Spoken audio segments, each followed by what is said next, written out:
Ela era ambiciosa, independente e estava reconstruindo sua vida na América. Na véspera de Ano Novo, Nikita Gatashala, 27, sumiu após visitar o ex-namorado em Maryland. 2 dias depois, ele registrou o desaparecimento dela, e a polícia diz que ele deixou o país no mesmo dia.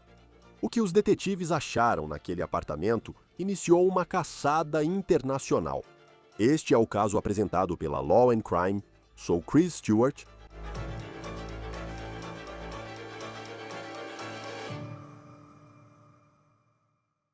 Antes de começarmos este episódio de On the Case, um dos programas mais vistos no YouTube, quero falar sobre Morgan & Morgan. O maior escritório de advocacia de danos pessoais dos Estados Unidos da América conta com mais de 1.000 advogados e já recuperou 25 bilhões para mais de 500 mil clientes. Nos últimos meses, um cliente na Flórida recebeu 12 milhões, enquanto a seguradora havia oferecido apenas 350 mil. Na Pensilvânia, um cliente ganhou 26 milhões, 40 vezes o que a seguradora ofereceu.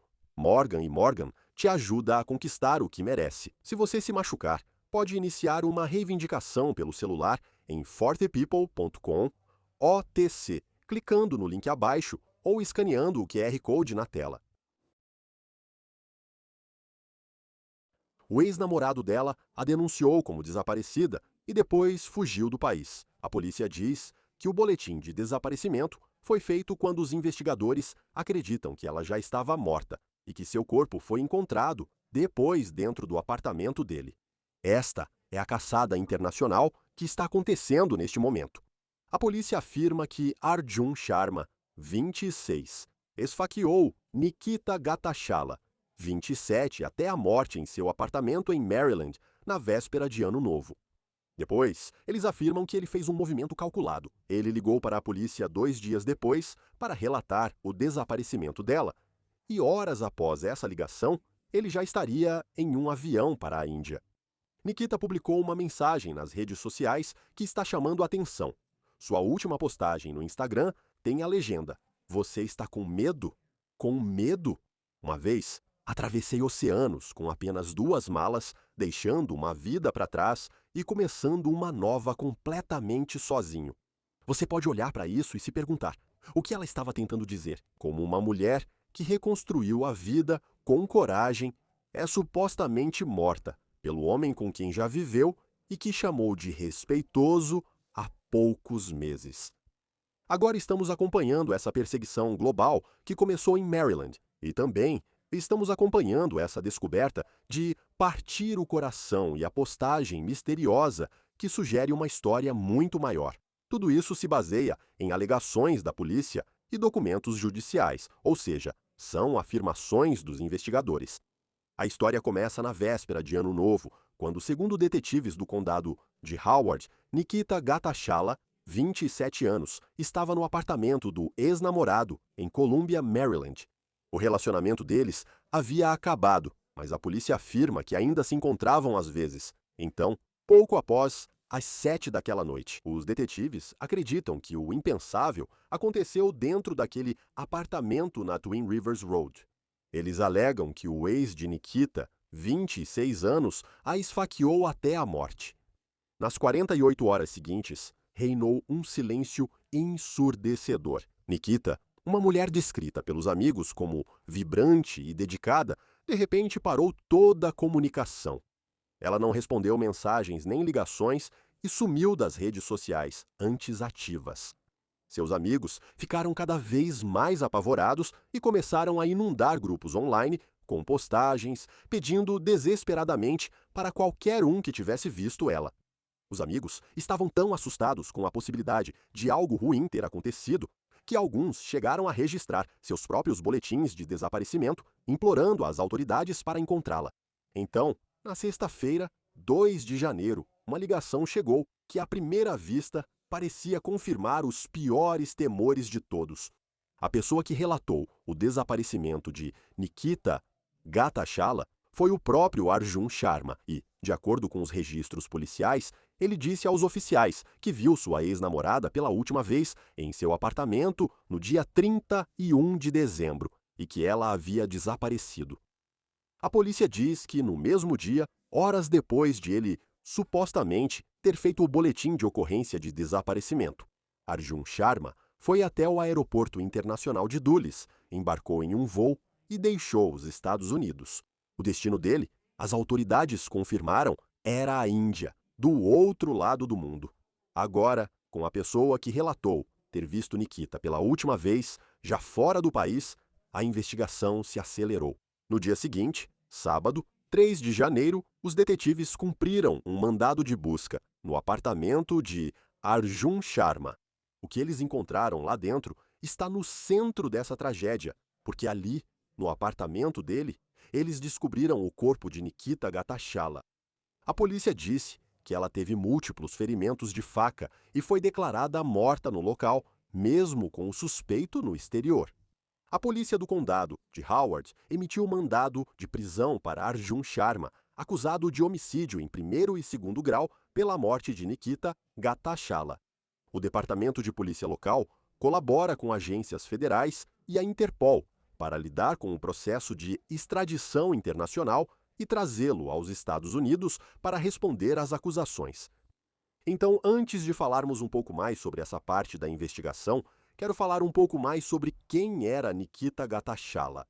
Além da manchete trágica, que agora carrega seu nome, nos dias e semanas antes de sua morte, ela deixou vislumbres de sua vida online, publicações que agora têm uma leitura assombrosa, quase profética. Sua última mensagem ao mundo foi um enigma. No Instagram, ela compartilhou uma nota que dizia: "Você está com medo?" Com medo? Uma vez, atravessei oceanos com apenas 2 malas, deixando uma vida para trás e começando uma nova, sozinho. Quase fracassei, mas reconstruí tudo de novo. Meses antes, em uma postagem mais casual, Nikita usou um grupo do Facebook em agosto para buscar alguém para ocupar seu antigo quarto. O quarto ficava no mesmo apartamento em Colômbia, onde, supostamente, sua vida chegaria ao fim. E nessa postagem, ela descreveu seu então ex-namorado, Arjun Sharma, de forma prática, até mesmo positiva, para um possível novo colega de quarto. Ela teria escrito que ele era, abre aspas, respeitoso e mantinha o lugar limpo. Um detalhe comum que agora contrasta de forma chocante com as acusações que ele está enfrentando. Junte-se a nós, agora, para falar mais sobre essa investigação. Para comentar alguns dos aspectos únicos desse caso, está conosco Safa Robinson Ferrer, advogada de defesa criminal e ex-promotora. É sempre um prazer ter você aqui no Law and Crime. Neste caso, a pessoa que agora está sendo acusada de assassinato é a mesma que fez a ligação. Sim, ele também. Podemos citar que ele supostamente fugiu para a Índia, mas também foi quem registrou o boletim de ocorrência do desaparecimento. O que mais te chama a atenção aqui? Só isso? Parece algo planejado pela forma da ligação e ele logo já está no avião. É muito calculado. E isso, para mim, indica o que chamamos de consciência de culpa. Sabe, ele está tentando fazer coisas que, no fim das contas, confundiriam as autoridades, desviando a atenção dele como autor desse crime. Temos esses fatores em jogo. Além disso, temos isso. No fim das contas, ele fugiu, e pelo menos a informação que recebemos foi que ele planejou essa ligação sobre pessoa desaparecida, mas logo em seguida foi direto para o aeroporto, deixando o país, claro, para evitar a polícia ou a prisão dele assim que tivessem informações suficientes para torná-lo um suspeito. Eu sei que a polícia recebe muitas ligações sobre pessoas desaparecidas e muitas vezes é alguém que fugiu de casa. E isso foi depois do ano novo. E tenho certeza de que eles recebem ligações sobre pessoas desaparecidas dessas pessoas. Só que, sabe, tem tantas que a gente nem fica sabendo. Mas nesse caso, ela foi registrada como pessoa desaparecida. E então, se a polícia fosse investigar isso, o cara já estaria fora do país. O que parece que deveria ter sido um sinal de alerta. O que acha dele denunciar e ainda assim conseguir ir embora? Sabe, a polícia aparentemente não investigou, e não critico eles, pois tem muito trabalho, mas a pessoa que denunciou saiu do país, o que parece suspeito. É um grande sinal de alerta. E sabe, a gente não sabe exatamente o momento em que essas coisas aconteceram, sabe? Eu sei. Ou pelo menos a informação que foi passada é que ele fez essa ligação sobre o desaparecimento, mas logo depois acabou fugindo, talvez no mesmo dia em que fez a ligação. No entanto, sabe, a questão é que Quando você faz um boletim de ocorrência de pessoa desaparecida para a polícia, existem muitos boletins de pessoas desaparecidas, certo? Quanto tempo demora para um policial responder ou um investigador ser designado? E para reunir informações suficientes para determinar se essa pessoa está em perigo ou se vamos esperar, sabe, talvez de 24 a 48 horas. Há muitas coisas que influenciam nesse caso. Então, na verdade, o que realmente me chama a atenção é como eles conseguiram, no final das contas, determinar que iriam conseguir um mandado de busca para revistar o apartamento dele e, por fim, encontraram o corpo dela lá. E quais informações eles tinham que serviram de base para esse mandado? É fácil para quem está de fora dizer: é só bater na porta do apartamento e entrar que vai encontrar tudo. O que eles realmente deveriam ter, mesmo se ela estivesse desaparecida. Esse era um lugar conhecido onde ela estava ou tinha passado um tempo. Quero dizer, realmente o que você precisa apresentar a um juiz para que ele diga sim. Você pode entrar nesse apartamento? Ele não está lá, mas você pode procurar evidências necessárias.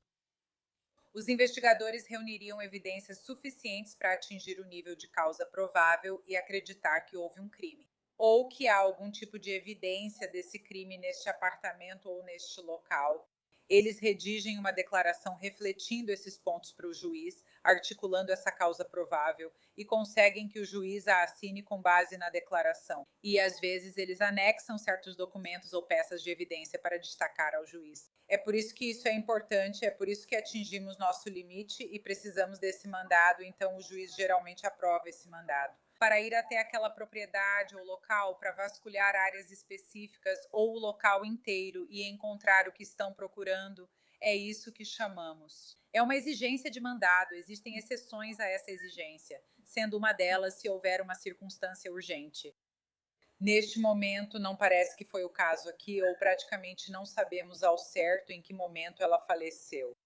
Quando se trata do que fazemos agora, porque sabemos que aqui nos Estados Unidos há um mandado de prisão para capturar esse suspeito, mas, segundo autoridades, ele pegou um voo para a Índia e o governo indiano afirma que vai ajudar a encontrá-lo. Mas o que mais pode ser feito aqui nos Estados Unidos?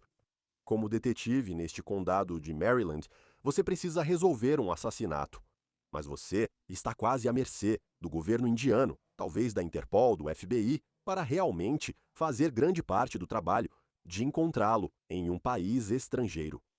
O governo local terá que contar com seus parceiros federais para agir e capturar esse indivíduo. E parece que o governo indiano está, pelo menos, sendo colaborativo e cooperando com as autoridades dos Estados Unidos da América para que isso seja realizado.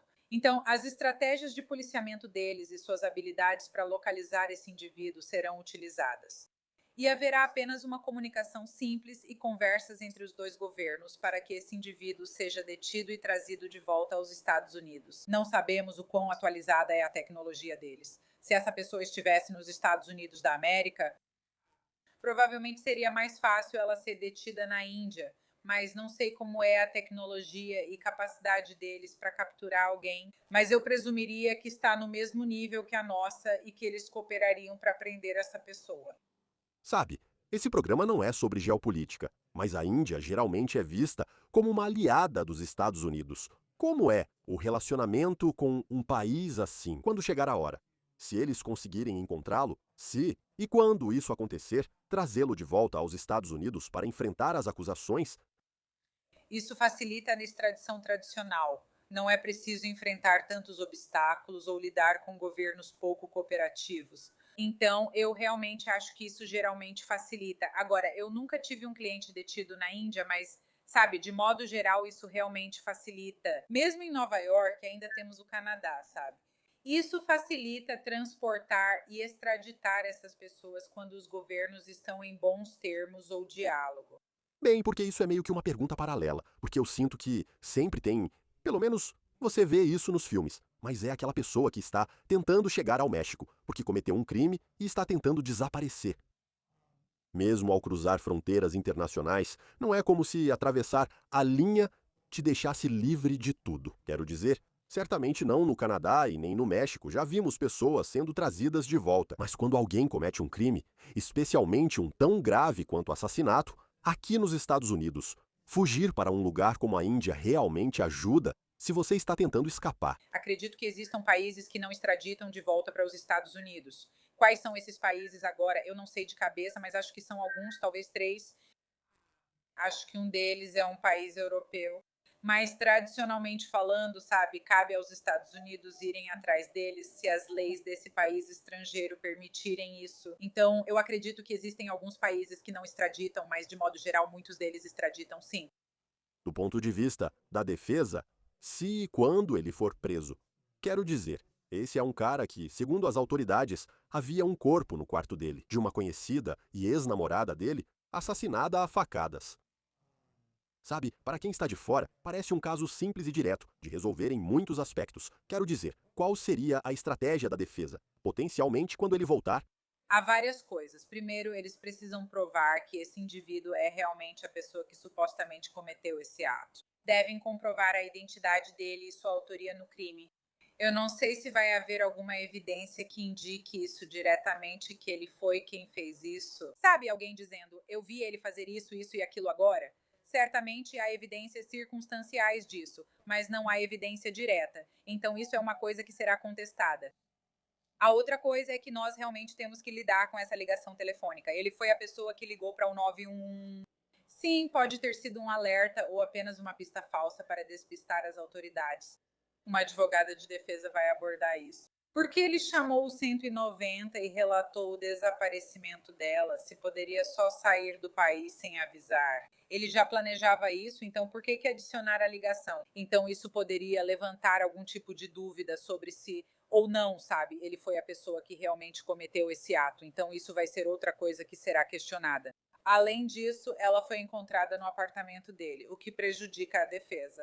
Mas sabemos quem mais tem acesso ao apartamento? Isso vai ter que ser investigado. Ela tinha algum problema com mais alguém? E há várias coisas que podem ser questionadas. O estado mental da pessoa. Agora, há muitas camadas nisso. Na maioria das vezes, quando você vê incidentes domésticos como esse, geralmente é verdade que é o parceiro dessa pessoa que cometeu o ato.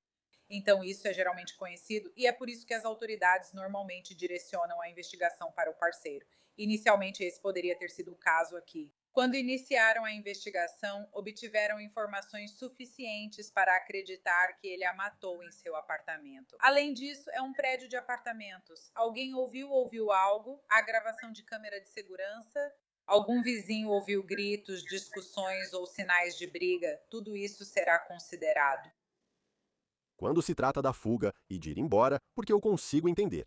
Quero dizer, isso vai ser algo que, se e quando isso for a julgamento, o advogado de defesa vai ter que lidar com isso. Porque se você é um promotor, vai dizer que esse cara, sabe, eles vão apresentar esse argumento, o que eles vão dizer é que foi algo calculado. Ela foi assassinada. Ele liga, mas o voo já estava reservado e sai pela porta. Eu consigo imaginar um advogado de defesa dizendo algo como: bem, esse voo já estava planejado, ele tem família lá, ele precisa ir. Mas quão arriscado isso é, e nem sabemos se há um júri ou quem está nele, porque eu consigo imaginar muitos jurados. Talvez, se eu fosse um jurado, eu pensaria: tudo bem, sabe? Tipo, eu entendo, sabe? Eu consigo ver isso. Imagina um jurado pensando: não dá para você simplesmente reservar uma viagem para a Itália ou Índia do nada. Talvez ele tenha reservado antes, não sei. Suponhamos que foi assim. Reservou a viagem, ligou para a polícia, eu saio e a polícia informa o ocorrido. Parece que seria muito difícil convencer muitos jurados disso. Com certeza. E o bom disso tudo é que, em algum momento, tenho certeza de que vai ter alguém que lide com perícia. Não é preciso ser perito forense. Basta conferir a hora da compra, se foi online e se usou cartão de crédito. Eles vão conseguir restringir a data em que foi comprado, talvez até consigam restringir o horário em que foi comprado, relacionar isso ao horário em que a pessoa desapareceu e a descoberta do corpo. Então isso deve responder a muitas perguntas, mas acho que a maioria das pessoas vai ouvir isso e pensar em consciência de culpa. A advogada vai alegar: minha cliente tinha família lá, já planejava ir ou estava com medo. E ela sabe que na maioria das vezes o parceiro é culpado e ela estava com medo. Isso justificou ela fugir? Não, mas ela fugiu e estava com medo. Não significa que só porque ela fugiu, ela foi a autora desse crime. Sabe, parece ser um caso muito triste de violência doméstica, de violência entre parceiros. Como alguém que já processou alguns desses casos, com que frequência você precisa ter. Sabe, porque vai haver, eu imagino, muitas evidências forenses, especialmente porque foi um esfaqueamento. E, não querendo ser mórbido, mas parece que haveria muitas evidências ali. Mas nesses tipos de casos, você precisa de um motivo. Quão importante é o motivo? Parte disso, talvez eles estivessem tendo algum tipo de problema.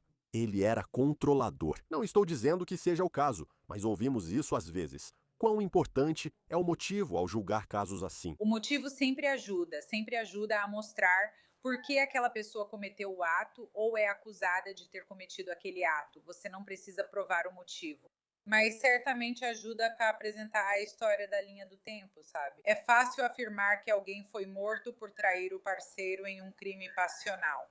Mas será que foi isso mesmo ou houve outro motivo? Então, é bom poder explicar o motivo quando não há um motivo. Às vezes os jurados dizem: ok, eu entendo, sabe? Mas por que ele faria isso, sabe?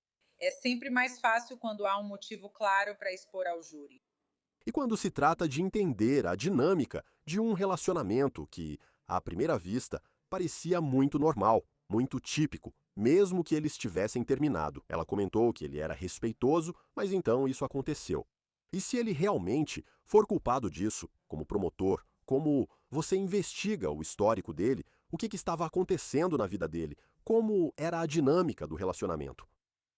Sim, então nesses aspectos você conversa com as pessoas, vai falar com os amigos da vítima, membros da família que possam saber sobre o relacionamento, saber sobre ela e o tipo de pessoa que era, como mencionado, uma jovem inteligente que valorizava a família, amigos e gostava de ficar em casa assistindo Netflix, era isso que dizia seu perfil. Assim você passa a conhecer quem ela é como vítima e pessoa, e ao conhecê-la pode também conhecer ele. Eles podem investigar quem são seus associados, família e amigos e perguntar como ele era e como foi sua infância.